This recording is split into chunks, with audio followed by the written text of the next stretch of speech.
Yep. All right. So,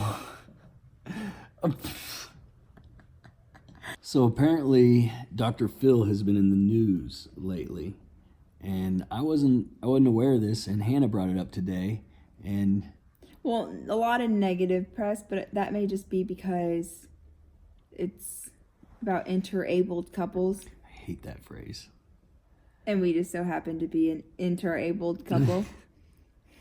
I'm able and you're not. But yeah, got it.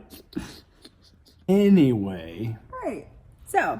Yeah, Dr. Phil stated that you can be a caregiver or you can be a lover. You can't be both. So you don't exist. Essentially, according to Dr. Phil. And I don't know if it's a topic that we should even care to discuss, but like that statement in itself is just ignorant. Yeah, you can't make broad statements like that. And so, I mean, pointless, but it's just pertinent to our lives because we had an argument about this not too long ago. We did. On our way down to Nashville on Wednesday, we had a little conversation about caregiving and girlfriend and time management. You ever put your foot in your mouth, fellas? Because I do. I didn't appreciate that every decision you were making was being considerate of me. But I think the thing to note also is that those were my decisions. Like, it wasn't that I was telling Jared, like, okay, I'm going to skip this to be able to make you dinner. I was just doing it. And I wasn't blaming you for that. Like, and I do appreciate, even when we were arguing, you were really good about that. You know, you're like, it's my choice. It's what I want to do. But it's like, it's just frustrating to me. And that he wasn't understanding that it takes me longer because to do these tasks. So, like, in comparison to other caregivers or what, like, he would see them do. But other caregivers would come in and help you with the general things that you needed done, but wouldn't do anything beyond that. No. You weren't even upset. I think it was just we were both frustrated and not seeing each other's side, not hearing each other out. Yeah, I think that's accurate. And what finally did it for Jared was when I was like, okay, if you feel so confident that I'm lacking in caregiving duties, like, let's separate the two. I will be your caregiver, like a full-time caregiver. Let me give you a scenario, Jared. And I won't be your girlfriend, like, because he kept separating it into girlfriend and caregiving duties. I'm like, okay, well, I will do caregiving duties and not girlfriend duties, and we'll see how you enjoy that. Let's see what I can get done. Like, let's just try it out. When I was laying out the time schedule for him, it really spooked him out. But that's what you used to deal with every single day. Like, he used to have caregivers all the time, and they would come after work or, around 6, 8. That would be the general time for him.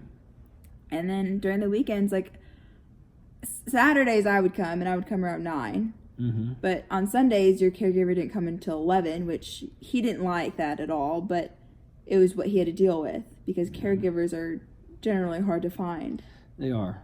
And then I ended up taking more and more of the shifts. Yeah, and that's on me too, because I started really enjoying having you around. Yeah, he's pretty sneaky. And I'm naive, so he took advantage of me. For any of those people that are like, you took advantage of Jared. For me. Jared always gets the benefit of the doubt, and I'm always the bad guy. For some reason. For some reason. Yeah, Jared would swindle me into more shifts. And then I ended up enjoying the time too at some point.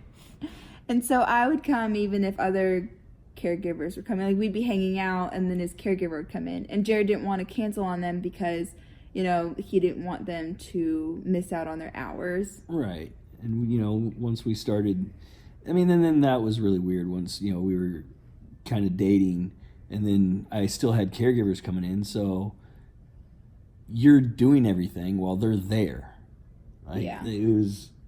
And then at some point, like, there's a weird relationship when you have caregivers, because, like, I enjoyed his caregivers, and I guess we were all pretty close, and they felt very close to you. So, I mean, with his other caregivers, like, when I would be there, it would be a little bit awkward. And we were all pretty close, and that's kind of the relationship that you need to manage, because as a caregiver, you already feel like you have a more intimate relationship with your employer. Right.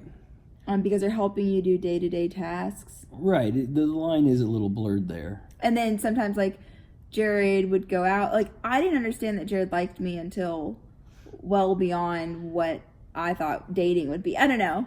I was a little naive. I didn't think about it that way, because I just thought he did that with all of his caregivers. No. I'd never been a caregiver before, and I had just given, like, a quick synopsis of Jared by a friend who was also a caregiver for Jared. Yeah. Which... Right. But when Jared would, like, take me, the first day we went to go get brunch, and I heard from her that you had taken her out to dinner. You know, I took her out to dinner for finding me you. Well, I didn't know that then. Like, I just thought he needed to get out, and that's what you did. Like, as a caregiver, like, I was there to help you eat. I didn't realize that you wanted to take me out to eat. You know, that line. It's weird. Yeah, I snuck in on you. Yeah, you really did. And I was not dating. I was did not like I was very much so. I did not want to date anybody. I was not interested in anybody. I did not want to talk to anybody. Like, I was very content doing me, working hard, working all the time, actually, so I could save up as much money as I could possibly save up to travel. So Jared was never part of that plan. Nope. You look so pleased with yourself. But, so, that's the thing. Like, I just thought that those things were natural for a caregiver to do with Jared. Mm-hmm. And so, it got a little weird. Yeah, I mean, there were some comments like, you know, why does Hannah get to go to these shows and get to go out to dinner all the time? Like, you know, when am I going to get to go out? It's like, well, never. It was weird. But that's just kind of what you deal with when they just feel like they're an intricate part of your life because they're your caregiver. But they're also your employee. Right. And so it's a really tough line to draw. And I wasn't good at managing it. And because Jared's too nice. And so a lot of times, like, most caregivers would come in and he'd be super flexible. So they would come in late or have things that they needed to do. So he would let them sit there and, like, do work on their computer. And that's great. I think that was awesome of you. And it was nice to be considerate of things that they had going on. But that just doesn't help you draw that line. Like, they are still your employees.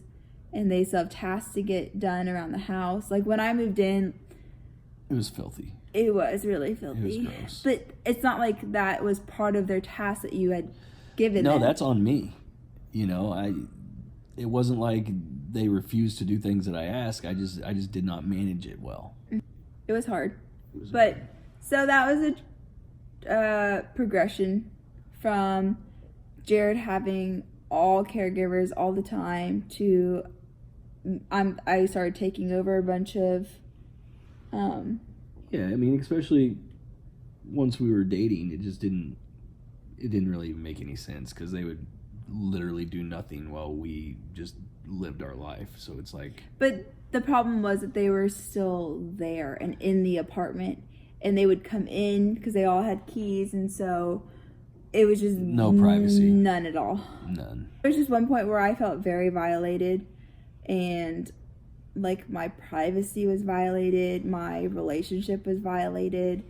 Yeah. It was not a good feeling, and I couldn't do anything about it because I was leaving. I was going on a 3-month vacation, and Jared needed caregivers, and I didn't want to spoil any of those relationships, and I knew that you needed those people there, and it's hard finding caregivers. It is. So I was it You're just stuck was in what it was. between a rock and a hard place. Like, yeah. But when I was back, it was just the best thing for us, for me to just take over any kind of for me. responsibilities. Yeah. Jared's always afraid that I'm doing too much, and I think I'm fully capable of, doing more. And it's not. You're fully capable. I believe that. I don't feel overworked, really. I think I want to manage my time better, and I want you to understand what it takes to do a lot of those things and be appreciative.